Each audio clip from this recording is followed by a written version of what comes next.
Bryce, congrats on the win. How are you feeling right now, and what does this win mean to you? I mean, there's no feeling like it. Like, winning a tournament, especially a WSB tournament, is just like a highlight of anyone's poker career. I feel like validated because I've worked really hard to get better at PLO specifically, and I feel like I paid off today. I feel like really loved because I had a lot of people come and support me. I feel tired.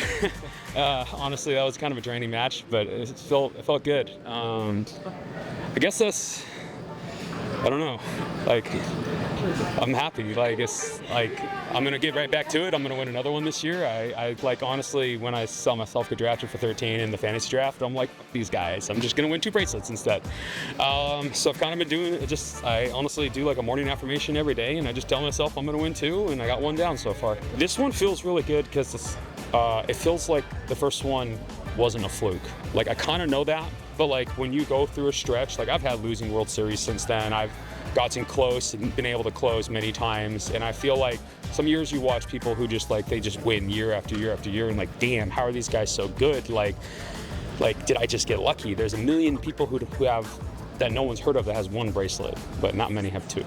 You and Jatine battled a lot today, even before heads up, but there was a period at the final 5 and 6 where it seemed like you guys had all the chips. There was a lot of short stacks, heavy ICM implications, but you were still getting into several big pots with them. So there was basically 3 stages when we were like somewhere between like 5 to 7 left. The first stage is when I had all the chips and Fareed had like the second largest stack, but I clearly covered him. And he had a hand pretty early where like I opened under the gun and he 3-bet with ace, queen, 10-3, and a cold 4-bet with aces, and he just stacked off. And I was like, wow, first off, I think that 3-bet's like really bad. And I think the calling the 4-bet is also a mistake because I think he just always has aces. When I saw that hand, he closed the gap in chips, and what I realized made me is that he had basically sitting to my left. I have to be really cautious with him because he's clearly willing to play more hands than ICM would suggest.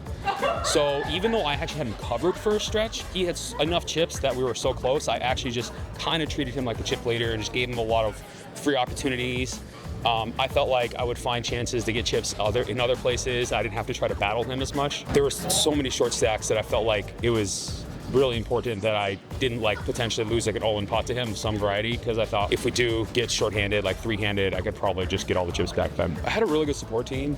Asked them for some advice to play heads up. I felt like those pointers definitely helped, but the reality is that those strategies were more for like a generic player, and Fareed is anything but generic. He really put me in a lot of really unique situations that were like really difficult to navigate. There's one hand I wanted to get your opinion on. So he opened, and I knew he was opening pretty wide despite his being second in chips.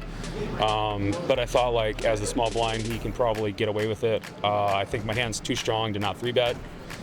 Even as far as aces go, like ace 6-5 is with a suit is pretty good. They were above average. So I raise, he calls. Not loving playing a massive pot, but have the hand to do it. So flop top set. I feel like my range is really aces heavy. Includes a lot of Broadway rundowns like ace, king, queen 10, ace, queen, jack 10 type hands when I don't have those. So this is basically my flop. I get to bet. I think the way to play it is to just bet small with your whole range. So I do. He calls. At this time, I wasn't really sure how ICM adverse or where he was going to be, so I decided to play a turn check on a rainbow. I think it was a rainbow board. Felt like he should have some king 10 flats, where if I now bet the turn and he jams the turn, I'm either folding my top set, which would be a disaster, or playing a 20 million chip pot, which also isn't really ideal, obviously, if I have the worst hand. He checks back, which should more or less remove king 10 from his range. And then I think his perception is I could probably like play 2 kings this way as a bluff. He probably has a hand like ace jack or ace queen, maybe queens or jacks. Maybe he has like ace jack 10 type of hand. And then I feel like I just didn't think he was going to fold. Like I really thought he was going to just pay off, so I just went with a big bet there. Awesome. And last question.